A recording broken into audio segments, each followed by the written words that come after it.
Hello, everyone. Welcome back. It is week 14, aka the conference championship week from the Stan's College Football Game Day Show. Glad to have you back. If you are a returning viewer, glad to have you. If you are new, these guys aren't new. It is the 14th week in a row that I am alongside Mr. Andy Hopper to my left and Mr. Tom Scavetta to my right.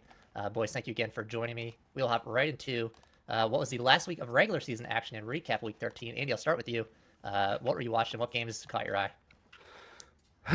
Brian, didn't think we were gonna have to do this, but 5-7, fellas, feels really shitty, and especially feels shittier when it's the team I predicted to go 1-11 this year that rips your heart out. I will tip my cap to the Northwestern Wildcats, you fucking nerds, for the best turnaround in the country, going 1-11 last year, go 7-5 this year, and then they promoted their head coach to interim to full-time head coach. But anyway, Illinois put up a good fight, but I believe Northwestern had four turnovers Illinois had four turnovers and just really couldn't take care of the ball. Absolutely killer. End up losing on a bullshit phantom missed holding call and 2-point conversion to tie it up. I will tip my hat to Casey Washington, who had 218 yards and 3 touchdowns in his last game in orange and blue.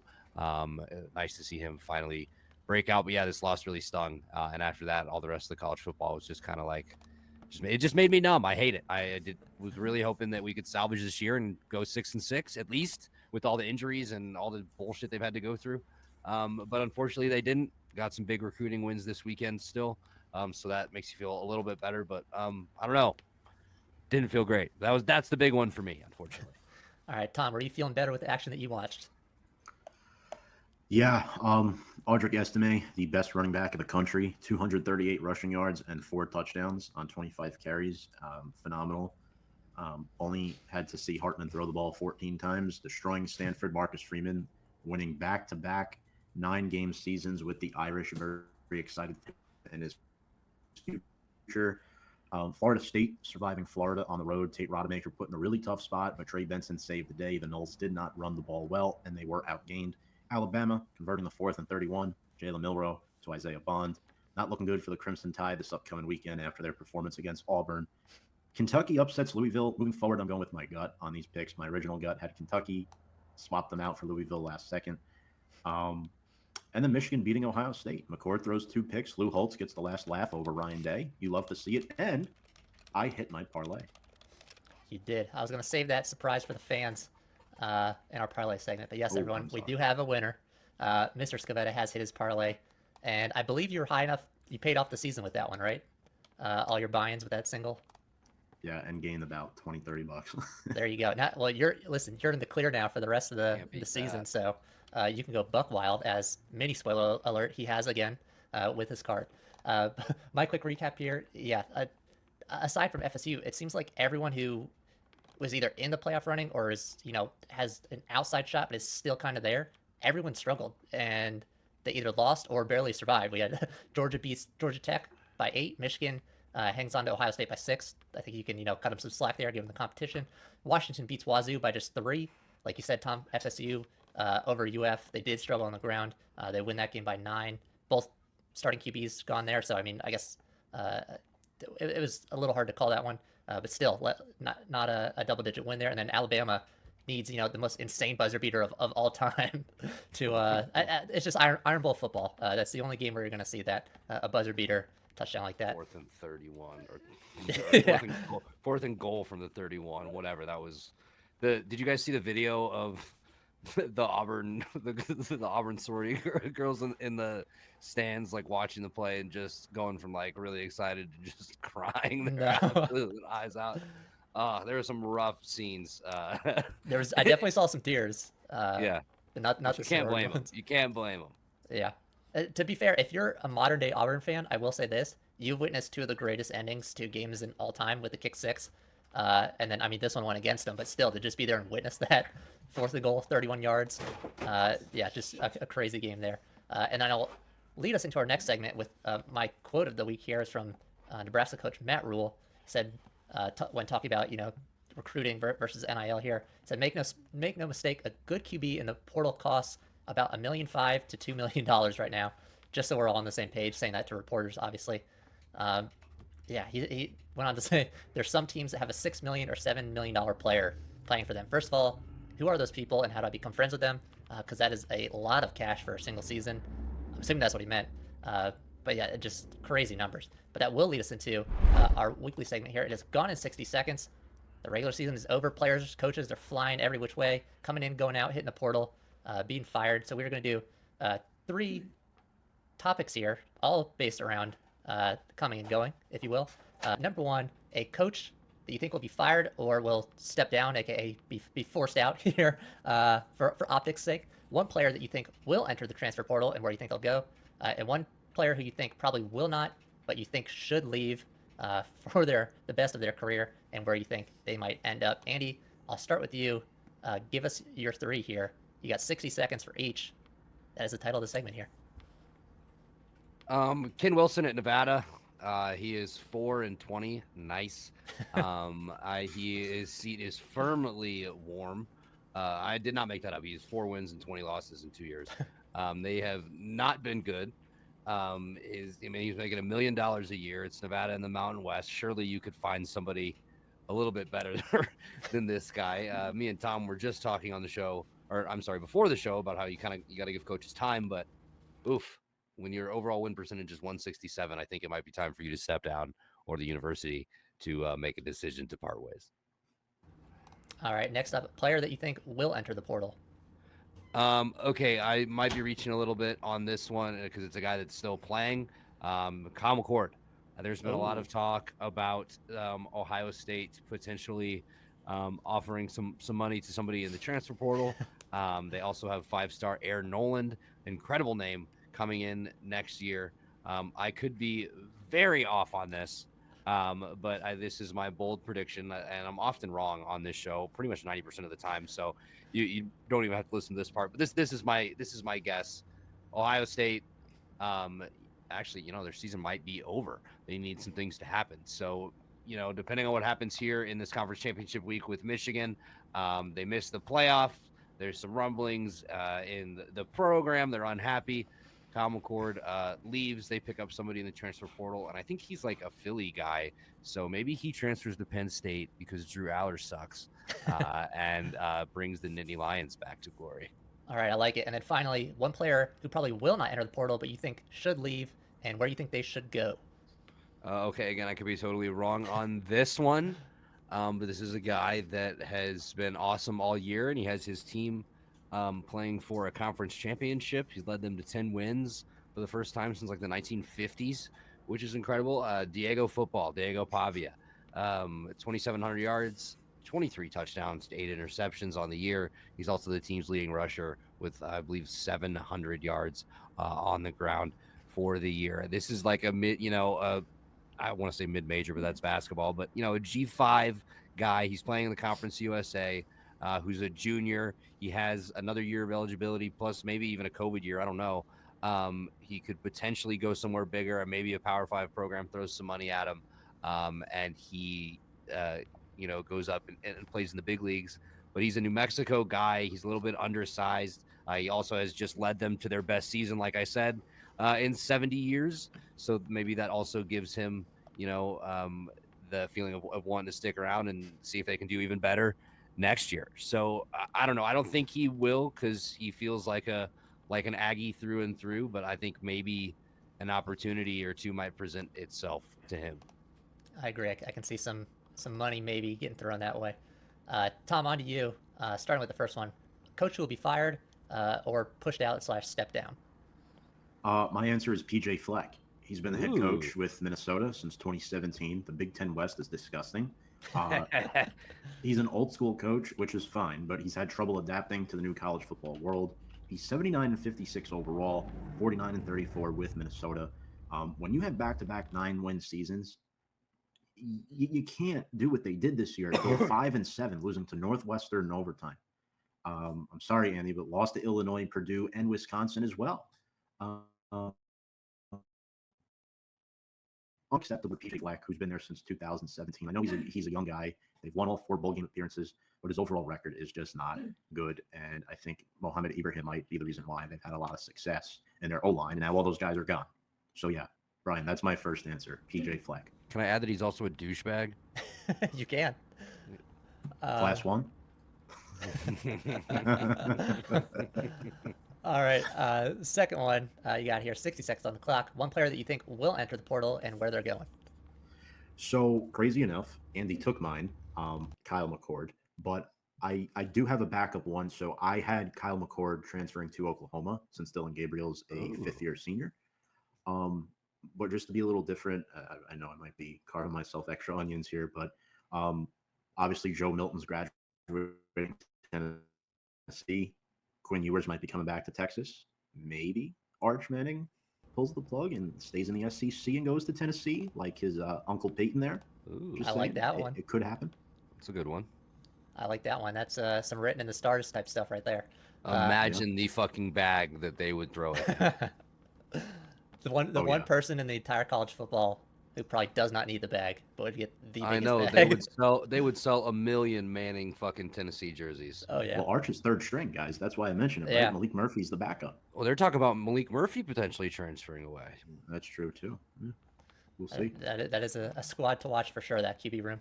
And then finally here we have one player who probably won't enter the transfer portal, but you think should, and where do you think they'll go? Yeah. Other than all these quarterbacks deciding to graduate, not to graduate, or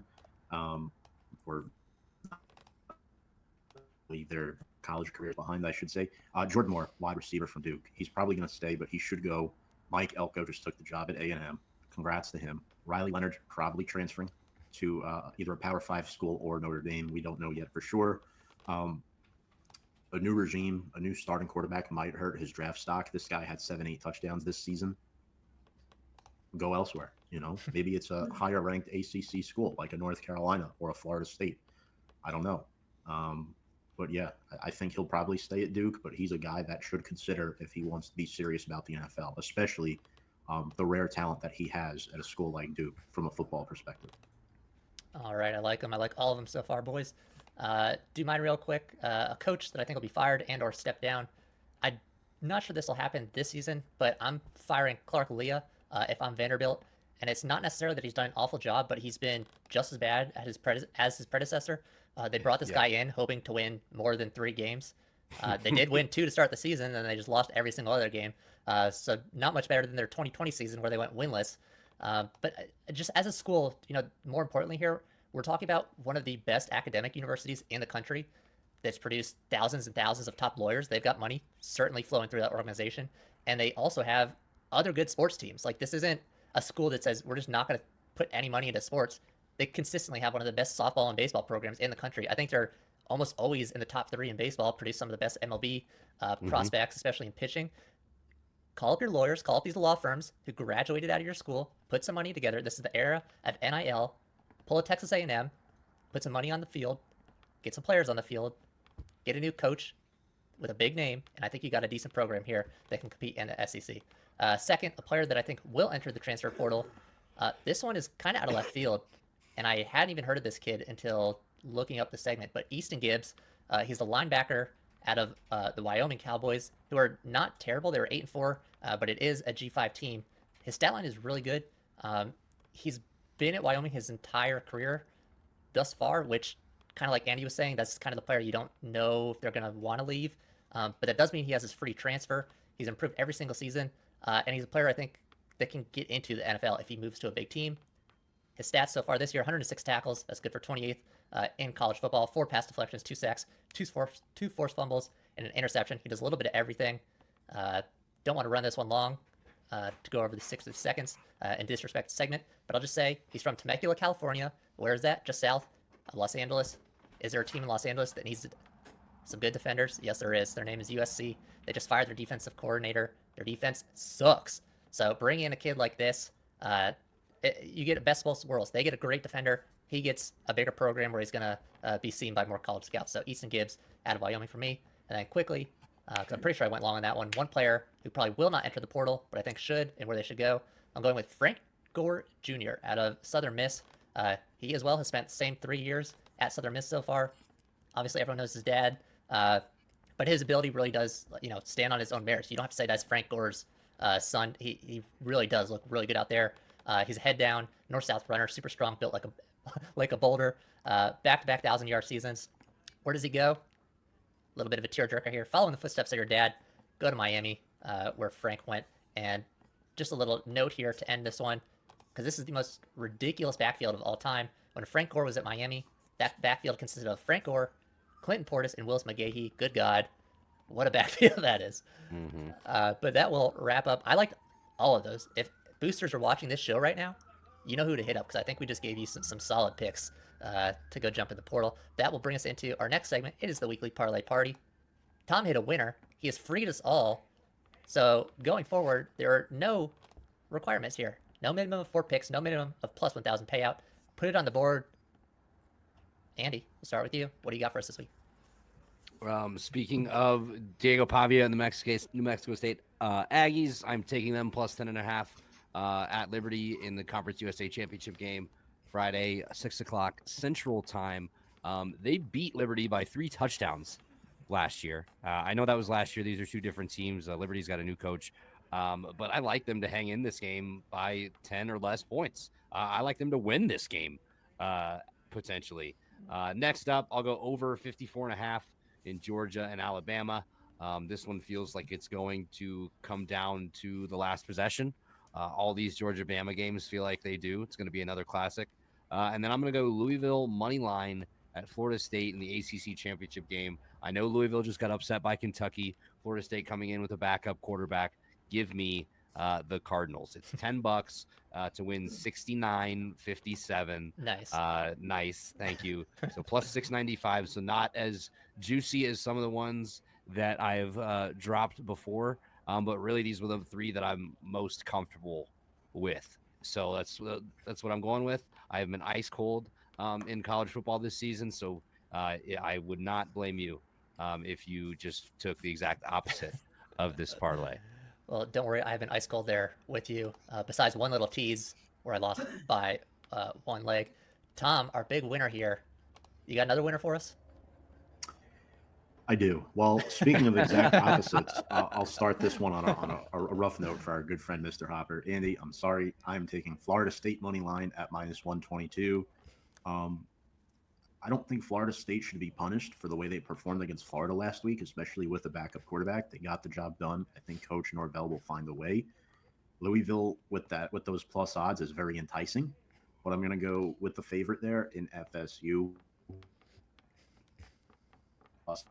This money line the odds are a lot better than you would normally get for a game like this. So I think it might be worth taking. Texas and Oklahoma State, 2 teams that score a lot of points. I like the over 50.5, clocks in at minus 198. Michigan minus 17. It's a disgrace that Iowa won 10 games this season. Minus 213. Michigan winning by 2 touchdowns and a field goal at least. SMU and Tulane, the Mustangs and the Green Wave.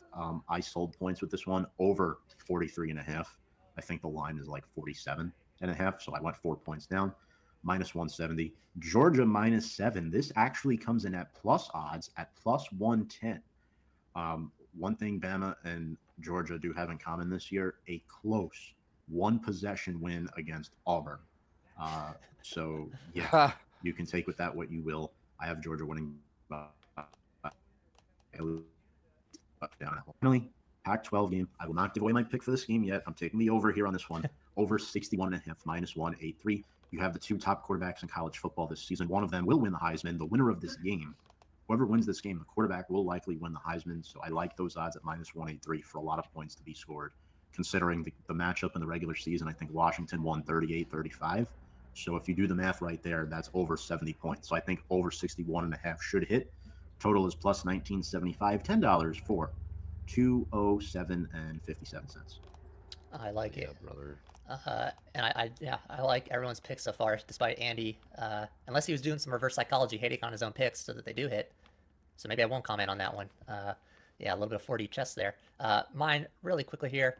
I'm an absolute sicko. I'm sorry, this is psychotic. I'm putting 2. I'll tell you what, before I get into this started out as a same game parlay with only Michigan versus Iowa. But I decided I am not a psycho, and I'll add a little bit more action in there. But I do have 2 props from this game. Blake Corum under 92.5 yards. Tom brought it up before. I am so far on pace with my Blake Corum under and Donovan Edwards under 1,000 yards each this season. Iowa just an awful team who's not going to win this game. Sorry to spoil that pick for everyone later when we go over our games, but the defense is still good enough to keep him under what his average has been. So 92.5, I don't think he gets there. I think Michigan goes out ahead pretty early, and then kind of, both teams are just going to run the clock because Iowa can't get anywhere. Their run game is going to run the clock down. Michigan will just take a breather. And then the other one here, J.J. McCarthy under 193.5 passing yards. Same kind of reasoning there. I think they get their scores early, but a lot of their touchdowns are going to be close to the goal line, red zone type stuff. No big plays. Iowa secondary is good enough. And McCarthy has gone under 194 against much worse teams this season. So I like both of those in this game. Then Toledo minus 4.5 against Miami. Both teams actually really good in the MAC, but I don't know. I had to boost it up a little. I think it was like plus 400 or something. So I bought this one down a little bit. Toledo looks like the better team everywhere on paper. So basically need them to win by just under a touchdown at 4.5, minus 4.5. And then Tulane minus 2.5 versus SMU. Another spoiler here. SMU's quarterback broke his leg last week. We'll talk about that again later. So Tulane, I mean, doors wide open here. They're the better team. I think I sold them down a little bit here, but minus 2.5. So they just need to win the game by a field goal. Plus 734, $10 to win $83.40. Will it hit? Probably not, as we've seen. But maybe I'll do what Andy does and jump on Thomas Parlay because he's our big money winner here so far this season. And that'll bring us into the weekly Shots and Chasers, which is just every conference championship game this week. Running through, starting from Friday 1st. Some of these, obviously the smaller games, we won't be able to talk as in-depth as the big guns here, but we're going to cover them all. We got, first up, Friday, 7 p.m., number 24, Liberty, taking on New Mexico State. Andy was talking about him earlier because I got a sneaky little QB here who's pretty good. Andy, I'll start with you on this one in our Conference USA Conference Championship game. Who do you like in this one? Man, this is going to be a fun game to watch. Liberty comes in undefeated, 12-0 on the year.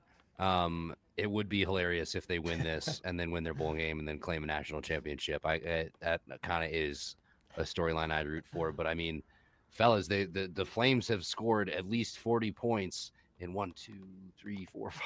5 of their last 6 games. In the game they didn't, they scored 38. So they have just been, their offense has been incredible. It's going to be a handful for the Aggies, but I still think the Aggies can hang in there because they are not a slouch. They're 10-3. They have a win on the road in the SEC, by the way, against Liberty's old head coach. Like I said, they beat them by 21 last year. I am giving the Aggies every chance in the world to win this game, even though it is in Lynchburg, on campus at Liberty. 500 yards of offense for the Flames, 430 yards of offense per game for the Aggies. Take the over, folks. Like I said in my parlay, I'm taking New Mexico State plus 10.5, and I'm going to be bold. I'm taking them to upset Liberty and win the game. I like it, Tom. Liberty beat New Mexico State on the road back on September 9th. Long time coming. Since then, Andy mentioned Pavia, who runs the offense. He's also really good on his feet. He has wet feet, over 800 yards and 5 touchdowns on the ground, too, in addition to his passing statistics. But Kadon Salter is also no slouch either. 29 touchdowns in his own right to just 5 picks, 900 yards on the ground, 11 touchdowns. I mean, he's just as good, if not better, than Pavia. And quite frankly, what helps cool him off and take off the pressure is his running back, Quinton Cooley. 13 touchdowns on the season. I like the Liberty offense just a tad more. I think this is going to be a high-scoring game. Give me Liberty. No pun intended. Yeah, I don't have. I mean, you guys covered basically the players. I think everyone will be watching here. I am going to ride with Mr. Hopper here, though, just because of the storyline. This conference championship week is where you root for this kind of thing. This is New Mexico State. Despite Liberty being ranked unbeaten, and Andy calling for the natty here for him, which I do respect as a UCF fan, if and only if they are number 1 in at least one of the rankings. I have to put some respect on the rankings here.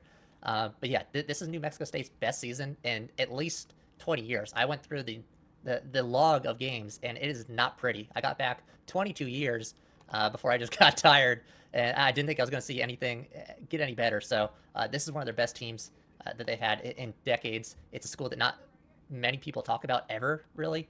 I know Liberty's been kind of a fan favorite, G5 darling-ish, I'll say the last couple of years, but for the storyline, I like New Mexico State here. And then moving on to the 8 p.m., the important game here on Friday night, we have number 2 Washington taking on number 5 Oregon. It is a rematch. Oregon took the first one here. Washington took the first one here. Oregon looking for revenge. It is the Pac-12 title game here. Andy, I'll start with you. Who wins this game?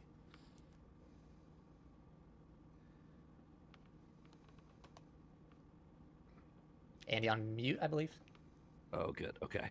Sorry. So yeah, I was really surprised. I texted you guys this morning. I got up to take my morning dump and get ready for work, and I was, scrolling and looking at lines and stuff. And Oregon being favored by 9.5 just surprises me. I do feel like they're the better team. But it's just wild that Washington, beat them earlier in the year. I mean, you can say all you want about the decision Dan Lanning made at the end of that game that Oregon would have won if they did this or this or this, but they didn't. I do think the Ducks win this game. They're playing better right now. The connection that Nix and Troy Franklin has been incredible. And then Irving has been awesome for them too on the ground. I think they put up a fight. Washington, that is obviously. I don't think they're just gonna like slouch and let the Ducks take the game. But just a little concerning for me. I don't want to say the decline of the Huskies down the stretch because, they still had a Dunze who was awesome. They still had Penix who was awesome. But there were some games with some inferior opponents where you kind of look back and you're like, really? They only won that by 3? They only won that game by 5 or whatever it was. So I don't know. I think that the Ducks have, revenge on their mind, and I think they get it. I'm going to take Oregon to win this game. All right, Tom. Yeah, the winner of this game is in the CFP. The loser is out. And I think you could say the same for Washington here. Washington beat Oregon back at home on October 14th. Over 950 total yards of offense in that game. Oregon had 541 of those yards. Bo Nix is, statistically wise, the best candidate for Heisman right now. Over 3,900 passing yards, 37 touchdowns to just 2 picks. He's been kept clean all season, just 5 total sacks against him, and he has 6 rushing tutties. I like Bucky Irving and Jordan James on the ground. They're 1 and 1A respectively. Each have 10 total touchdowns on the season. Bucky Irving will likely declare for this year's draft. Troy Franklin on the outside has 14 touchdowns, over 1,300 yards. He's a big play threat. And then Tez Johnson is the good route runner Z receiver who creates a lot of separation. Their defense, phenomenal this year. They've forced 36 turnovers in 12 games. On average, they're forcing 3 turnovers per game. And Washington, what have you done for me lately, Washington? You've won the last 2 games by a combined 5 total points. Penix Jr. is elite. Yes, this is very true. I mean, I feel like 3 years ago when we first started this all together, we were dogging both these QBs. We were dogging both of them. More Nix because SEC quarterback Penix was at Indiana, but now they're arguably the 2 best QBs in college football this year. Who would have ever thought we'd be sitting here talking about this game? And I think partially due to the fact that they're just in great systems, lower markets. There's not as much pressure on them. Rome Odunze, 13 touchdowns. He's a great receiver at Penix's disposal. Jalen Polk as well. I like him a lot. And Oregon, that line, Andy, I just looked 5 minutes ago. It's up to 10 now on ESPN. So I'm rolling with the Ducks on this one, planting their seed in the college football playoff. Yeah, I'm going to give us a little bit of defense here. I don't know if we were dogging Penix Jr. too much. I think the name plus the fact that Indiana was such a shit show at the time played into it. But I remember, maybe this is revisionist history here. I thought we were on his side. So that's what I'm going to stick with because he's doing so good. But I'll have to watch back the tape and get back to you guys next week on how we treated him. As far as the game goes, yeah, well covered. Listen, Oregon looking for redemption here, and I think, I think they get it. They look like the better team all around. Washington has struggled a lot this season. I think I said this a few weeks ago. They're getting the wins, which you love, to grind out those close wins. But Oregon just looks so comfortable, and Washington still, a little fretful every time they go into a game. It gets down late and it's close. You just don't know if they're actually going to win the game or lose. Now they go up against a team seeking revenge, seeking that last spot in the college football playoff. And to do that, they need to knock off Washington, who holds one of those spots. Bo Nix on the other side of the ball. He's been, I know they do like a comeback player of the year. I'm not going to call it a year, but of the last 5 years, he's been the best comeback player in all of college football right now. He's having an incredible season, better than Penix Jr. to me at least. I think, in terms of Heisman, I'd give it to him over Penix Jr. at this point. We'll see how this game goes on Saturday. But yeah, 3,900 yards, 37 touchdowns, and 2 interceptions.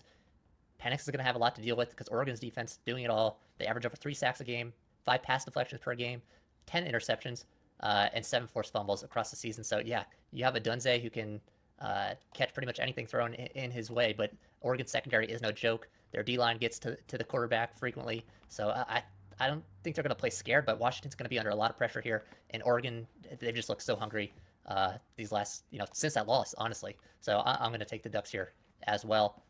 That'll move us into our Saturday noon games here. First up, we have Texas versus Oklahoma State. Texas out of it right now, but they do have a sliver of hope here to slide in if some teams take a hit here. They're in the top 4 ahead of them.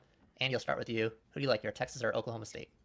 Well, Oklahoma State, kind of written off after the first 4 weeks, going 2-2, and then they rip off 5 straight wins, and they've won 7 out of their last 8 games. They go 9-3, on a 2-game winning streak now.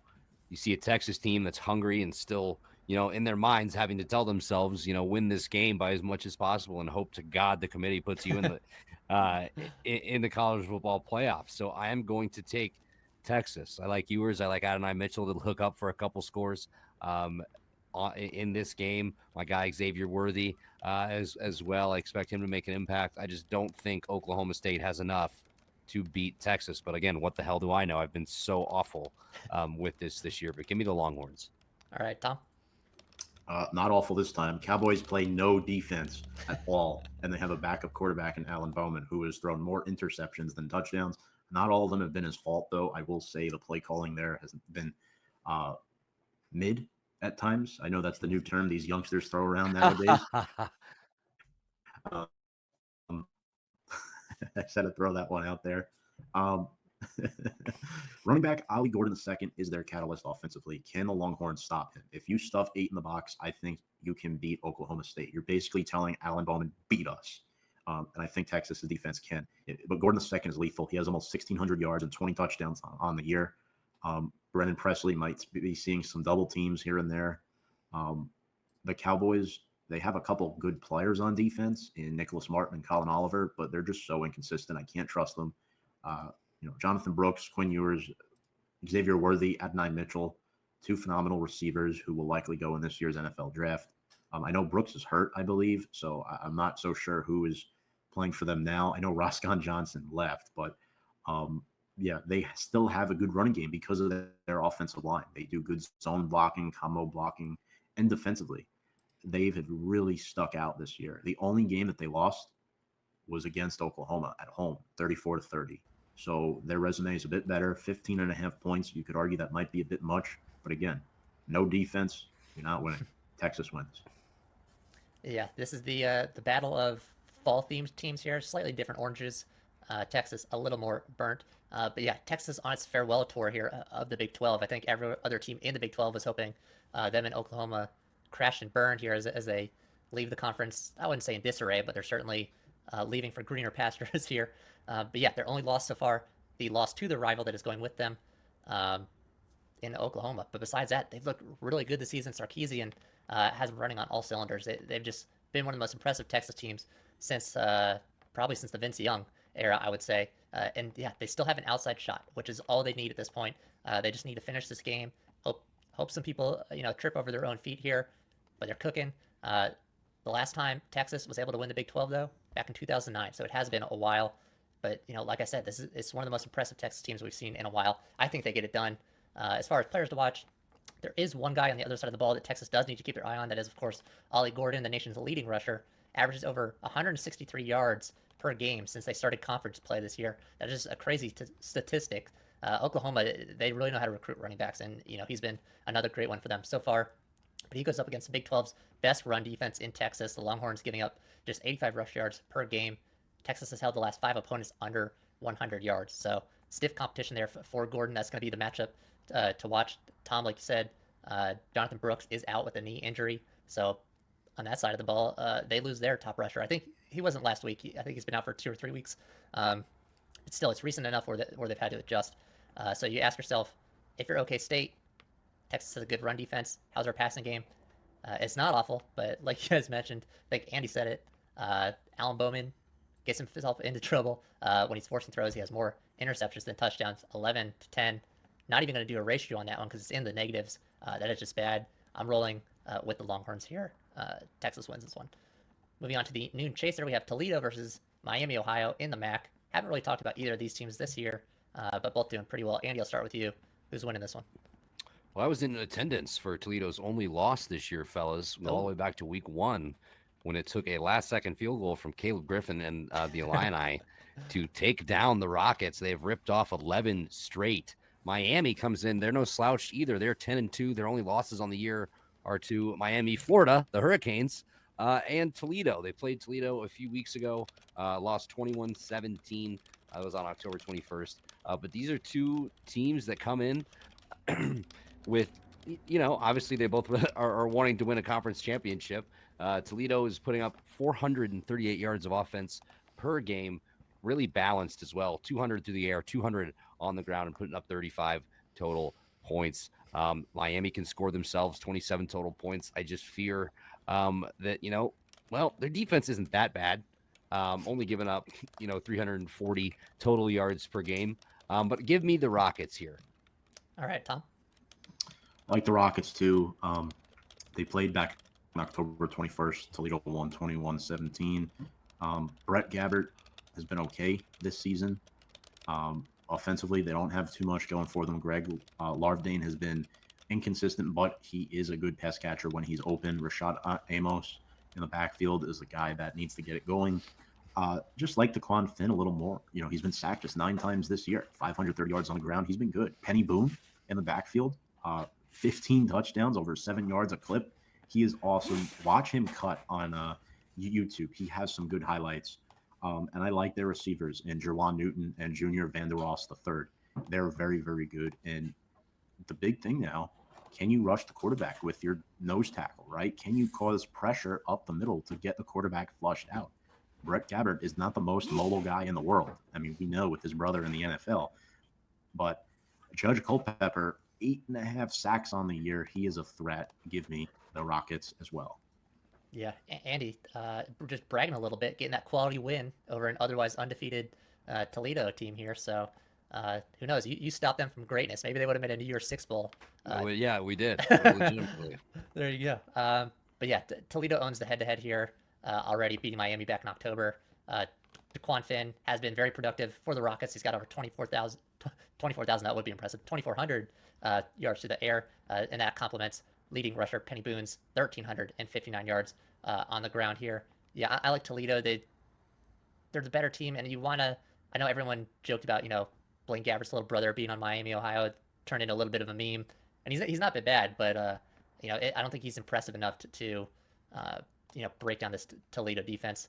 And their offense as a whole, and not even just him, hasn't been nearly as productive as this 400 plus yards per game that Toledo has put up. So this one here is an easy one for me. A quick one, going with the Rockets.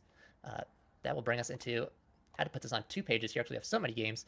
Into our next game here is the midday. We'll start with our shots. Got 2 of them. First one, got the big dog, the Bulldogs, Georgia, taking on number 8, Alabama.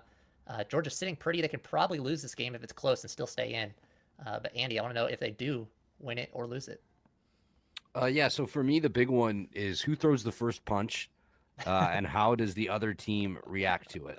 These are 2 defenses that I want to see who breaks first. Very, very similar defenses, both giving up around 180 pass yards a game and both giving up around 120 rush yards a game. Just under, 18 points a game allowed for each of these guys. Milroe versus Beck. What a matchup. Does Milroe have another, 4th and 31 miracle in him? Does it get to that point? I feel like this game, gets to whoever has the ball last. That's kind of the vibe I'm getting from it. But I think Georgia sneaks away with the victory here. All right, Tom. Yeah, Andy brings up some solid points about the defenses. Georgia going for their 30th straight victory. Their closest call this year was the Auburn game. Carson Beck, got to see him in person back at Jacksonville for the Florida-Georgia game. He was great there. He's been great all season. Dywan Edwards and Kendall Milton, each with double-digit touchdowns rushing. And the biggest lift for Georgia is getting Lad McConkey and Brock Bowers back from injury. Those two guys were the leading receivers last year. They're among the top 4 on the team in receiving. Here, Bowers is 1, McConkey is 4. The emergence of Dominic Lovett, excellent comeback route guy. He can run a post. Marcus Rosemary, Jack Saint, again, another guy who's really good, sideline to sideline receiver. And defensively, Tyke Smith has been phenomenal. 4 picks. Jamon Dumas Johnson can blitz the A gaps well, and can take on multiple blockers. Michael Williams up the middle. Nazir Stackhouse, that's been their weakness this year. The Bulldogs, the interior, the teeth. It hasn't been bad. It's just been lacking compared to the other areas. That's how good their back 7 is. Kamari Lassiter, Malachi Starks, Bama, you look at them. They have 4 ranked wins, and Jalen Milroe has been playing better as of late. I don't know why Saban benched him to begin with for Tyler Crookner. Yes, I said Crookner. 12 rushing touchdowns on the year with 21 passing. That is 33-6. Brian, I like that ratio for Jalen Milroe. McClellan, Roydell Williams, solid 2-punch backfield. We know Isaiah Bond is a big play, vertical threat with the miraculous play last week. Defensively, they have guys too. Terrion Arnold and Caleb Downs in the secondary are tough matches for any quarterback. Beck hasn't thrown a pick in a little bit. Arnold could possibly get him for 1. But here's what people forget too. How are the Georgia tackles going to hold up against Chris Braswell and Dallas Turner, right? Each of those guys have 8 sacks. Will the tackles be able to hold? I'm not too concerned about Cedric Van Pran and Tate Ratledge in the middle. I'm more concerned about the tackles. And let's mention this too. Bama has won 7 of the last 8 matchups against Georgia. Georgia's favored by just 5.5. I like Georgia to win, as I mentioned in the previous parlay segment, and I think they cover the spread. This is a really intriguing matchup here. Georgia just been quietly dispatching opponents all season long. We haven't really had much to talk about because there hasn't been any crazy moments here with them this season. Yes, the Georgia Tech game last week was a little bit close, but they didn't look like they were struggling at any point. And then on the other side of the ball, Alabama has righted their ship since they had their loss. The loss and obviously the benching of Jalen Milroe. Those 2 events kind of lit the fire under their ass. It's classic Nick Saban tale here. Alabama, they're so used to being flawless, so used to being top of the food chain, at least in the SEC, but also in terms of just college football in general. When they do make a mistake or lose an important game like they did this season, it seems like all it takes is one chewing out by Nick Saban in the locker room, and they get right back on track. Sometimes, most times, even looking better than they did before the initial mistake happened in the first place. Yeah, they're number 8. The chances of getting to the CFP at this point are very, very slim. They need a lot to happen above them. But they're playing for pride here. They're not going to play half-heartedly. They don't want Georgia to go on to win their 3rd straight SEC title game. They don't want Georgia to go on to play for a 3rd straight national title game. That's Alabama's bread and butter. They are the top dog usually, not the Bulldogs. So they don't want Georgia taking over the limelight here as the top team in the SEC. As far as the game goes, the run game could decide this one. It's one of the most dynamic matchups here that we'll see this week because on Georgia's side we have Daijun Edwards. He's done a great job for Georgia all season. Done really well. And then the Bulldogs got some more help last week from Kendall Milton, who went off for 349 yards and 5 touchdowns last week. Alabama's run defense, on the other hand, uncharacteristically getting absolutely pummeled last week by a really weak Auburn run game, giving up 244 yards on the ground to the Auburn run game there. Not a good look, so it'll be an interesting matchup to watch. As far as quarterbacks go, Jalen Milroe started off not so hot, but he's fine-tuned his game since that benching. But on the other side of the ball, you have Carson Beck, who's been Mr. Consistent all year long, one of the most accurate passers in all of college football, completing over 72% of his passes. A player to watch, Bowers, if for nothing else, in the fact that we don't know if he's going to play. He came back from injury, but was on the bench last week with soreness, so we'll see where he sits there. The stat here, Bulldogs have not beaten Alabama in Atlanta since 1942, so we'll see if they can get it done here. I think they do. Alabama is good. They've looked better, but I think Georgia's too good here. So I'm taking the Bulldogs. And then next up, we have the AAC Championship. SMU takes on number 22 Tulane. Andy, who do you like in this one? Well, is Tulane going to not announce that their starting quarterback isn't playing until fucking kickoff? No, we'll still hold a grudge about that. But I do like the Green Wave here. Like you said, SMU's starting quarterback broke his leg. So he is not playing. They're down to their backup. But I mean, these are 2 really, really good G5 teams. Tulane's 11-1. Their only loss was to Ole Miss in the game I was referencing. And SMU's only losses are to Oklahoma and TCU. So 2, Big 12 Power 5 programs. A lot of points I'm expecting. Well, Man, I guess I don't expect as many points because SMU's starters out. But I do think. I'll just say this. I, I'll probably talk myself into the over. And then I'll take Tulane. Mm-hmm. Yeah, let's triple check that. Mustangs have scored 30 plus in their last 8 games. So, yeah, you are going to take the over, Mr. Hopper and Mr. McCardle. I took it in my parlay, so why not we all take it? Look, yeah, it sucks to have that Stone issue, but I still like Jalen Knighton and LJ Johnson in the backfield, 2 running backs with over 500 yards. Tight end RJ Maryland, 29 catches, 7 touchdowns. He is scoring a touchdown on 1 out of every 4 catches. So if he catches 100 passes, he's scoring 25 touchdowns. People wonder why I like tight ends. That's why I love tight ends. Elijah Roberts is a guy who's really aggressive on the edge. They have a tough secondary with 3 legitimate safeties. Tulane's only loss was the Ole Miss. The Green Wave wins close games. They don't typically blow people out. Malachi Hughes is a good back. They have good receivers. I wish Lawrence Keys II never transferred from Notre Dame to Tulane, but he's found himself a home there, so good for him. Alex Bowman, 5 touchdowns as well. Defensively, they're really, really good. They have guys with 5+ sacks all across the line. Lance Robinson and DJ Douglas are lethal threats. Give me the Green Wave. All right, I like it. Yeah, both teams here looking really good. Obviously, the quarterbacks are the ones to talk about. Andy, I was right there with you with the Michael Pratt, them hiding the injury on us. I remember him being in both of our parlays at least once, probably several times, and us getting absolutely destroyed because they just didn't want to announce that he was injured. But as far as the game goes, both teams undefeated here in conference play. Really good squads as far as G5 goes. The big story, again, like we said, they pull an FSU at SMU and lose their starting quarterback to a broken leg. Preston Stone last week against Navy. He will not be here for this game, quite obviously. Both QBs were experienced, and the leaders of their respective teams here. So big advantage now goes straight to Tulane, to Michael Pratt, who at least we know he is playing this week. That is the one positive here for those of us watching, and those of us who have this game on their parlay card, like Mr. Scavetta here. He did have his own injury problems earlier this year, but he's looked fine these last couple weeks. I don't think there's much to worry about here if you're a Tulane fan. This is for a New Year's Six Bowl, actually, this time. Tulane already ranked number 22, so if they win this game, they will be the highest ranked G5 team in the nation.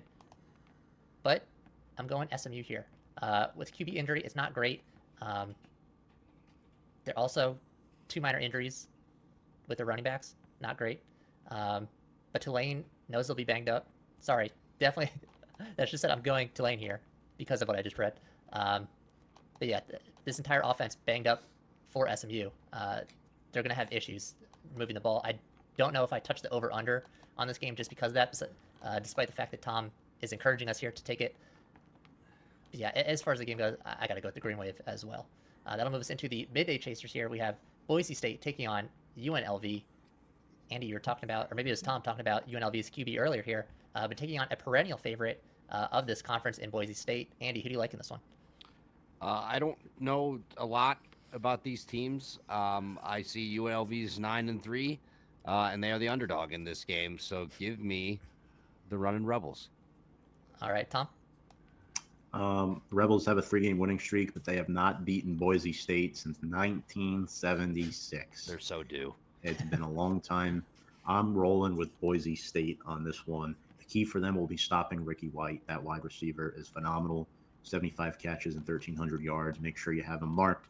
I like Boise State in this one. Yeah, this is another kind of fun one like the New Mexico State one for me. It's UNLV's first Mountain West title game appearance. They've also had a heck of a year. And Boise State, not at the top of their game. They do have, at least an equitable number of performances that I would call quality here this year compared to UNLV, but it's not the best Boise State team that we've seen in recent years. They've got one of the worst pass coverage in the nation, and they go up against one of, at least, I would say, the shows, because we've talked about him a few times already, but certainly one of my favorite QBs to watch this year in UNLV, and that is Jaden Mayava. He can sling it, and they've got wide receiver Ricky White, who's been his top target this season. He can get the Rebels monster yards. He's averaging over 17 yards per catch. He gets the ball over 6 times per game through the air. So I think they're going to exploit the heck out of this Boise State secondary that has just been underperforming all year long. Boise State, on the other hand, playing under an interim head coach. They fired Andy Avalos, who had a winning record when they fired him, which was a little bit odd to me. I guess, I don't know, wasn't enough for Boise State. So they're, I just don't know if that the confidence is there when you fire a coach who's been winning games for you mid-season. It's a little bit odd if you're a player. And then the other side of the ball, Barry Odom at UNLV has coached UNLV to their first winning season in over 10 years. Got to root for a situation like this again, a team to get their first title. So I'm going with UNLV in this one. Midday Chasers, first up, we have Troy versus App State, another two teams we haven't talked about much this season, although they were on the card a bunch last season. Andy, starting with you, who do you like in this one? Yeah, and another one that I'm not super well versed in both teams here. But I mean, I've watched App State a couple times. They did just upset James Madison a couple weeks ago in a crazy double overtime game. Troy comes into the game as 5.5-point favorites. They're 10-2 on the year. They're on a 9-game winning streak after losing to James Madison by 2 points in week 3. They started 1-2 on the year with a loss at Kansas State and then beating Stephen F. Austin in week 1. Then have won 9 in a row after that. App State, I feel like they're always in like crazy, like one-score late game situations. So I think this game might come down to that. But give me Troy. All right, Tom. When it comes to Troy, I think there's a lot to be excited about. Gunnar Watson can throw the ball. Kamani Vidal on the ground is nice too. They have 4 receivers with 400-plus yards. App State has a good QB. Joey Aguilar has had a great year. Defensively, I'm excited to see Troy's receivers go up against Tyreek and Jordan Favors. But Troy's favored by 5.5. I'm going to trust that here and go with the favorites. Yeah, I also don't know too much about these two teams. They haven't been on the channels that I watch here, is what I'll say. But yeah, both QBs here quietly having great seasons. 33 touchdowns and just 9 interceptions for Joey Aguilar at App State. And then on the other side of the ball, you got 26 touchdowns, 5 interceptions for Gunnar Watson at Troy, both over 3,000 passing yards. So haven't talked about them much. Haven't really seen them brought up in, QB conversations in terms of who's doing well very much at all. But they're just chugging along over there, and now they're both in the conference championship game. Troy does like to feed the ball to Kamani Vidal on the ground here. They hand him the rock over 20 times per game, and he's produced 1,400 yards from that. They seem like the more balanced team here, so I'm taking Troy over App State in this one. Moving into our night games here, Saturday night, we have, God, this team is so frustrating. Michigan taking on number 16 Iowa. Good God, do not watch this. Do not let your kids watch it when Iowa has the ball on offense. Andy, who are you taking in this one? I mean, I saw the first half total for Iowa in this game is like 0.5. Like they're. I mean, Vegas is not even expecting them to score. And then you look at what this offense. I mean, 255th in the country in yards, 255th in the country in passing yards. They're averaging 18 points a game. And you're going up against the Michigan defense, 6th in the country in yards per game, 13th in passing and rushing yards allowed. They're going to struggle to get a first down, let alone score points. But this team is so maddening. It's going to go one of two ways. Michigan's going to blow them out, or Iowa is going to they're going to have to make the game as ugly and just muck it up as much as possible to even have any chance of hanging around and winning on some bullshit score at the very end because their defense saved their ass. But I just can't. I don't know. I just can't see Michigan losing this game. All right, Tom. Yeah, the Wolverines get Jim Harbaugh back. McCarthy, Corum, Roman Wilson, you name it. They have weapons all across the board. Corum, 22 rushing touchdowns on the season. Mike Sanderstill, Jalen Harrell, and Josiah Stewart should all bowl out. Defensively, the Wolverines aren't bad either. They have not surrendered more than 24 points per game this season in any game. I will say, though, when it comes to Iowa, yes, we can talk about all the negatives. But what a feel-good story with Joe Evans. Such a great story. Former walk-on, earned a scholarship in 2020, and now he's getting valuable reps for the Hawkeyes. It's awesome to see him kind of move up in the program. But he's going to play a big role as far as the Hawkeyes trying to slow down that Michigan offense. If the Hawkeyes have any business in this game, Cooper DeJean and company will have to force at least 2 to 3 J.J. McCarthy interceptions, which is virtually impossible to do because he's one of the most calculated quarterbacks in the country. Michigan wins the Big Ten, covers the 22-point spread, and advances to the college football playoff.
I mean, so last week they got a lot of Trey Benson, and they're going to need a lot more of Trey Benson to win this game. 19 carries for 95 yards, 3 touchdowns for the Seminole running back.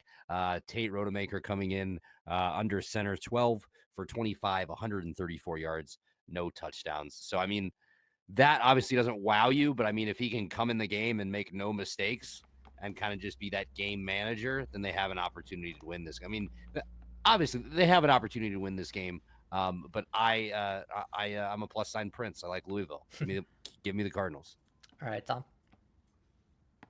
All right. So when it comes to Louisville and Florida State, Cardinals coming off a 38-31 loss to Kentucky.